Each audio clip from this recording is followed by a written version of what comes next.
Hello from our Sustainable Evolution Showcase in Scotland, and welcome to our Site Setup live broadcast. My name is Amy Fraser and I'll be your host today. On this stream we're going to be covering the new and exciting development and innovations that are going on to help reduce our carbon footprints when setting up our sites.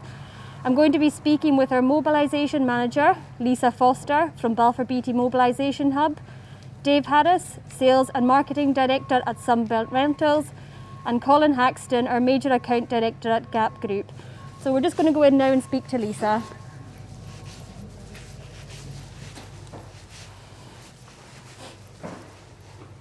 Hi Lisa. Hi there. Can you give us a quick introduction to who you are and your role at Balfour Beatty? Hi, I'm Lisa Foster. I manage the Site Mobilisation Hub. And could you tell us a bit more about the Site Mobilisation Hub, please? Yeah, so in 2016 the Mobilisation Hub was introduced as part of Balfour Beatty's Build to Last transformation programme to drive efficiencies. And so by standardising the approach to mobilisations and demobilisations, we're able to embed sustainable solutions on site setups. So we use a unique power profiler for all of our mobilisations, which identifies the most sustainable way of powering the sites, either until a mains connection is made in place or by using lean pairing of generators or solar tainers. And what sustainable features have we brought in for site setups? Okay, so unique to Balfour Beatty is the EcoNet system. So this manages the power demand on site, on our compounds, and it automatically turns appliances off when not in use. So this helps regulate the consumption when the demand is at its highest, or reducing demand on the grid connections or diesel generators. So for instance, if you turn the tap on in the welfare unit, it will turn the heater off in the unit, so you're not getting the highest peak of demand at all time. Equally, when you turn the kettle on, it will turn off the heater, for instance. And so we can wirelessly monitor the energy demand at any one time on our sites as well to make sure that they are running efficiently. So we have EcoNet across 55 of our sites on 6 cabins or more as standard, and this is also installed across our modular fleet as well. And so this is reducing on-site carbon emissions by some 80%. And do you know of any of other sustainable features we are currently working on?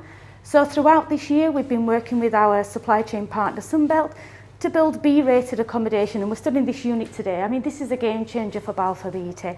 And the new specification will cut energy requirements by up to 50%, and this is by increased insulation into the ceiling, the floor and the walls, which means in turn we can reduce the size of the heaters in the cabins.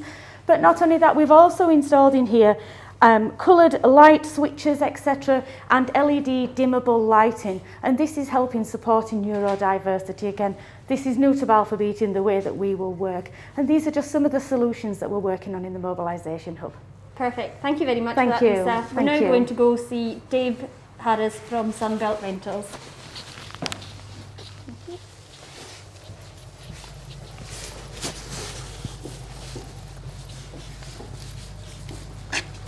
Thank you. Dave.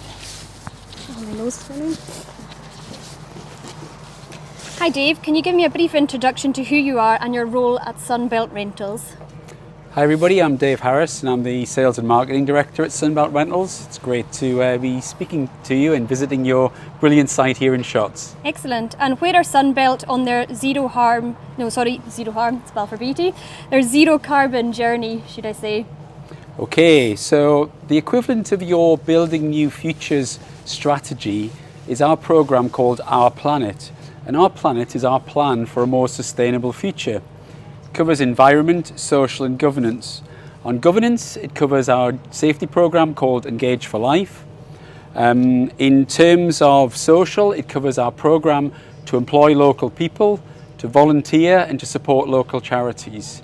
So that programme is fully developed, and if I again just talk briefly about the environmental investment that we're making. So this year we've spent £95 million of our 140 million capital budget on low carbon or zero carbon equipment. As you can see from the display here at Shotts, we've got a whole range of examples of that equipment that we've been investing in.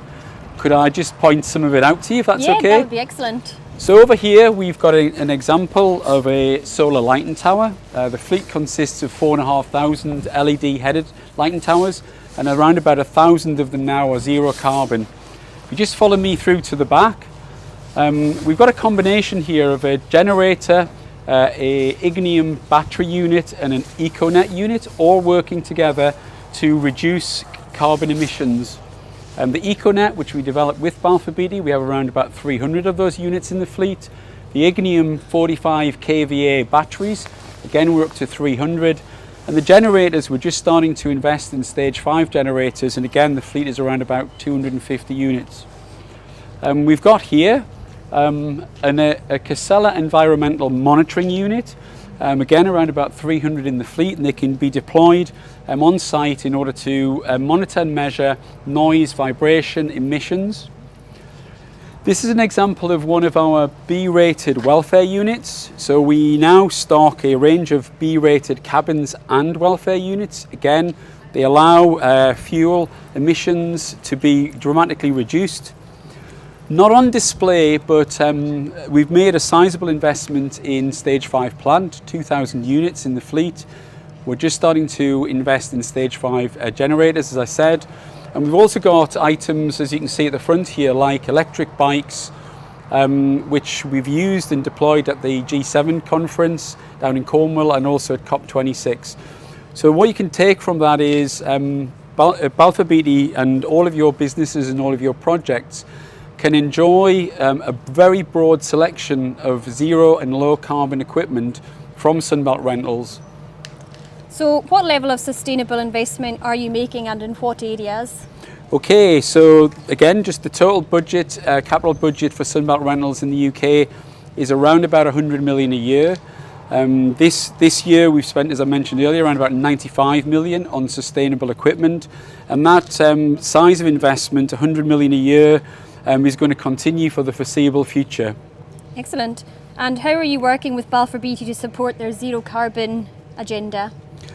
So we have a team of 10 colleagues who are dedicated to provide support to all Balfour Beatty businesses. That team's led by Jamie Fountain. Jamie and his team work closely with Balfour Beatty Plant and Fleet Services out of Thurnscoe.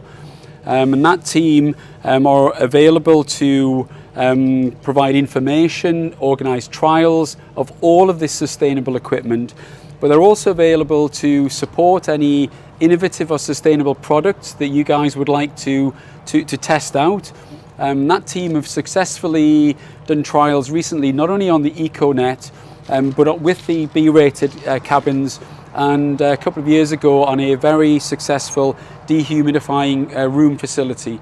So if you need help and support, either contact me direct or Jamie and his team down in Thurnscoe, or the Balfour Beatty Plant and Fleet Services team in Thurnscoe. Excellent, thank you very much for that. Thank you very much. We'll just go over now and speak to Colin from Gap. I'm just going to take your mic if that's okay. Yeah, not a problem.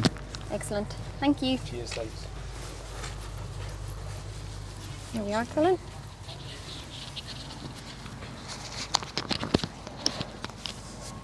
Colin, can you give us a brief introduction to who you are and your role at Gap, please? Yes, thanks Amy. My name's Colin Haxton. I'm the Major Account Director for Gap, and I have a responsibility of looking after some of our largest customers, and I also manage a team of account managers who in similar ways look after a portfolio of accounts. Excellent. And what is Gap Group being doing to ensure that its goal of delivering net zero by 2040 will be achieved? Okay, well, you mentioned the name of the company, Gap, which is GAP, and we have a programme in place called our Green Action Plan, using the same letters as the company's name. And within the Green Action Plan, we have a number of initiatives that we have been establishing and developing across the country, across our large depot network. And some of the things that we do include switching, where practical, to renewable electricity across our depots. In addition to that, we also harvest rainwater within our depot network as well, and we can then reuse that water through things like pressure washer bowsers when we're cleaning equipment down, and recycling that water as well through drainage units. We've also been moving our fleet of vehicles from petrol or diesel powered over to either hybrid or electric vehicles where practical, and that's a big step over the next few years that will definitely reduce the carbon. And one of the other things that we've done is we've been purchasing either low carbon or zero carbon equipment to make sure that we're doing our bit to reduce carbon outtake. Finally, one of the things that we're doing, which is involving our employees, is the Cycle to Work scheme, and we're encouraging, where practical, folks to take advantage of that scheme that's subsidised by the company and reduce the amount of carbon they're producing as they travel to and from work. Fantastic. And what are some of your latest innovations in carbon reduction, and how do they work? Well, what we've been doing is investing heavily in equipment which we believe will transform the usage of power-based equipment on site. Historically or traditionally, we would have used diesel and petrol engines to power up units on site or tools on site as well.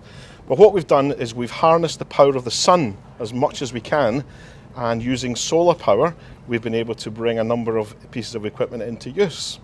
One of those is the item just behind us here. It's called the Ecosmart Zero. Welfare cabins are already well established on sites. This one is towable, which is important in terms of its easy manoeuvrability. And most welfare units are powered from a diesel engine, which charge up the batteries inside to provide power. Now, the power source of the batteries gives you electricity to provide for lighting, heating, hot water, loo, and also the heating room at the back of the unit as well. The difference with the Ecosmart Zero is that the whole of the roof is essentially a large solar panel. So the batteries are charged up from the solar panel, and that then powers the whole unit. However, if the battery level reduces below an acceptable voltage level, the sneaky bit that we've done is, instead of having a diesel generator, is we're actually using hydrogen as the backup facility. And at the front here, you can see 4 gas bottles with hydrogen in there. What happens is, when the voltage level drops, hydrogen is then drawn in through this black fuel cell here. And in the fuel cell, we mix it with oxygen that's in the atmosphere. That chemical reaction enables electricity to be generated through the fuel cell, and that's what then charges up the batteries. So what you've got is solar panels plus the backup power of a hydrogen fuel cell, meaning that there is zero carbon dioxide output. The only thing that you get are little droplets of water. That's the only output from the unit. That's fantastic. And what other products do you have which utilises the sun's energy? Well, probably the other one that's probably best known is our solar pod unit. Large unit, once again towable, and the photovoltaic cells, or the solar panels, spread out to harness as much of the sun's energy as possible. Within the unit, you have a large battery, and that battery essentially stores the harvested energy that the sun provides. You then have power off-takes at the side that give you 16, 32 and 125 amp outlets that can power a number of things on site, including site cabins, power tools, lighting facilities as well. And one of the great features also is it has the ability to power electric vehicles. So if you're driving to site with an electric vehicle, you can then charge it up before you go home at night. There is a backup generator in here as well, just in case the voltage level drops below an acceptable mark. And at that point, it kicks in and re-establishes the energy level within the battery. Cool. The second thing which we've got here that also harnesses the power of the sun is our charge pod. In essence, what you've got here is the facility to charge battery-powered tools. So things like drills, electric screwdrivers, saws, which are used often on site. Eventually the battery reduces and it's not going to power it up. Using the solar panel that's on top of the unit, there are batteries stored inside, and they then feed into each of these lockable cabinets. Within each cabinet, you can see up the top here that we have double socket for both plugging in 3-pin sockets and also USB points as well. That means that we can charge up power tools, we can charge up mobile phones, tablets, even laptops potentially. And those can be stored and locked in overnight. The benefit being is that you're harvesting the sun's energy during the day, and then overnight you're recharging the tools ready for the next day without having to pay for any fuel. There is a small backup generator in here should it be required if the daylight perhaps in the winter time is a little bit less.